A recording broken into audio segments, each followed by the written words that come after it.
Bien fait. Merci. Madame la députée. Monsieur le Président, dans un article de Global News le 10 mars 2025, nous apprenions qu'une télécabine pleine de passagers chute au sol à la station Kicking Horse, près de Golden, en Colombie-Britannique, lorsqu'une télécabine est tombée au sol avec plusieurs personnes à bord. Les propriétaires de la station qui ont dit ça, Resort of the Canadian Rockies, c'est eux. C'est les mêmes qui sont ici, au Mont-Sainte-Anne, puis nous aussi, on a déjà vécu ça. Monsieur le Président, est-ce que le gouvernement attend un autre drame avant d'agir et de retirer sa confiance en Resort RCR? Ça fait quelques fois, là, ici, là-bas. C'est du jamais entendu. Donc... Madame la ministre. Merci, Monsieur le Président. Merci, Madame la députée. Sécurité d'abord et avant tout, là. Dans toutes les perspectives de l'exploitation de l'industrie touristique de façon beaucoup plus large et pas uniquement concentrée sur le Mont-Sainte-Anne, c'est prioritaire. C'est la réputation du Québec, Madame la députée. C'est clair que c'est sécurité d'abord. Il y a eu la Régie du bâtiment du Québec, comme vous le savez, qui a mené des enquêtes approfondies. La Régie va suivre de très près l'évolution du dossier. Je peux admettre qu'on n'a pas eu toujours des relations très faciles avec l'entreprise. Cette entente-là qui est sur la table nous fait partir sur des nouvelles bases. Puis je veux juste vous assurer que nos investissements sont conditionnels au respect des critères et ceux, entre autres, établis et intraitables de la Régie du bâtiment du Québec. Merci. Madame la députée. Oui? Non, juste t'arrêtes après là. Ah, OK. Merci, Madame la ministre. Monsieur le Président, le ministère du Tourisme, avec des collaborateurs, ont préparé une vaste offensive publicitaire pour inciter les Québécois à se rendre sur la côte de Beaupré, malgré l'arrêt temporaire des activités de ski alpin à la station de Mont-Sainte-Anne.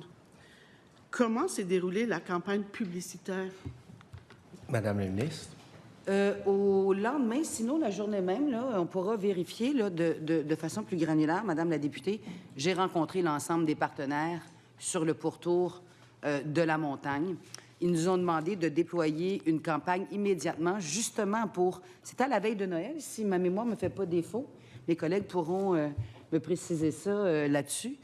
Et on a rencontré la journée même ou le lendemain, Madame la députée, là, ma mémoire me fait défaut, mais je vous dirais, en moins de 24 heures, on a rencontré l'ensemble des partenaires. C'était une démarche de notre cabinet, du ministère, pour rassurer donc les partenaires et d'inviter les gens à visiter la capitale nationale, qu'il y avait d'autres activités qui étaient desservies sur l'ensemble de la montagne, le ski alpin, la raquette, la randonnée.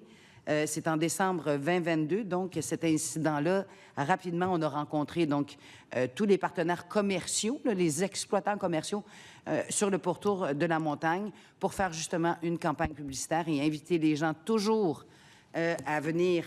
En fait, c'est les activités de ski alpin qui étaient restreintes, Madame la députée.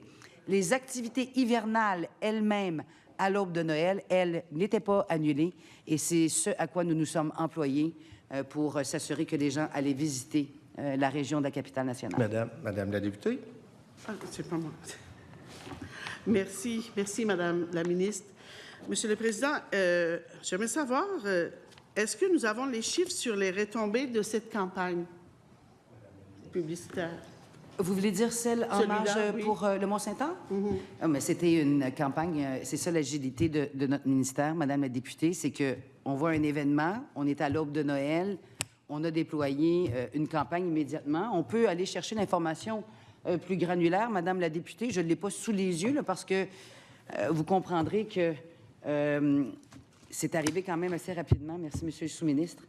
Donc, on a eu une campagne agressive pour attirer les visiteurs au Mont-Sainte-Anne. Donc, on est le 21 décembre 2022. Le ministère du Tourisme et notre association touristique régionale Destination Québec-Cité, je les salue d'ailleurs, ont préparé une offensive publicitaire pour inciter non seulement les Québécois, mais les visiteurs internationaux à se rendre à la côte de Beaupré, malgré, on se rappellera, c'est un arrêt qui était temporaire des activités de ski alpin. C'est-tu possible de le déposer? Oui. C'est un article, Madame la députée. Mais Destination Québec Cité, sûrement, là, pourra, Madame la députée, avec plaisir, vous déposer, pardon. Pas Merci. vous dépouiller, mais vous Parfait. déposer. Merci, la merci, Madame campagne. la ministre. La campagne. Et non pas Merci, vous Madame la dépouiller. ministre.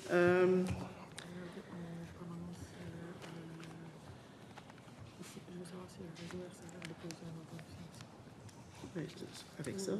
Oui, hein? OK. Donc, revenons à RCR, le Resort of the Canadian Rockies. Il prévoit réaliser 3 nouvelles remontées mécaniques, dont je suis sûre vous connaissez, 2 pavillons de service repensés et un nouveau système d'enneigement à la station Mont-Saint-Anne, bien sûr, dans les 5 prochaines années. Le gouvernement du Québec avance la moitié de 100 millions nécessaires pour ces niveaux d'installation dont on est au courant. Est-ce que le RCR a déposé un audit financier? Madame la ministre. Merci, Monsieur le Président. Je vais vous inviter à communiquer avec ma collègue responsable de l'économie et de l'innovation. Merci. Madame la députée. Économie. OK. Elles sont confidentielles, Madame la députée, en fait. Comment? Les ententes sont confidentielles, c'est ça que je veux dire. Ah, OK, OK. Madame la ministre, au-delà de la gestion problématique du Mont-Saint-Anne, il faut aussi parler des défis structurels qui affectent toutes nos stations de ski, incluant celle-ci. La facture d'électricité pour les opérations d'enneigement a explosé de 50 % en un an en raison de la tarification actuelle d'Hydro-Québec qui pénalise l'utilisation d'énergie après la mi-décembre. Pourtant, avec le réchauffement climatique, l'enneigement doit maintenant se faire de plus en plus tard, en janvier, février, voire mars.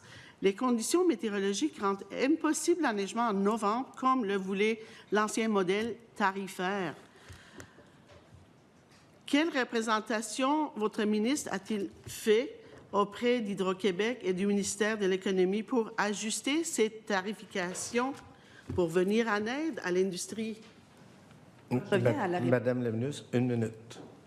Alors, je reviens à l'Association des stations de ski du Québec qui nous a déposé ces demandes-là, raison pour laquelle on a mis en place un plan montagne pour diversifier les activités commerciales, non seulement sur le ski alpin. Il y a des démarches qui sont faites, là. On accompagne l'Association des stations de ski.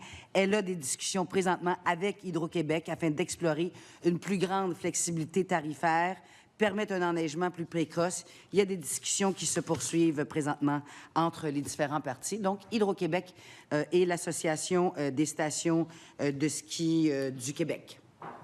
Merci. 30 secondes.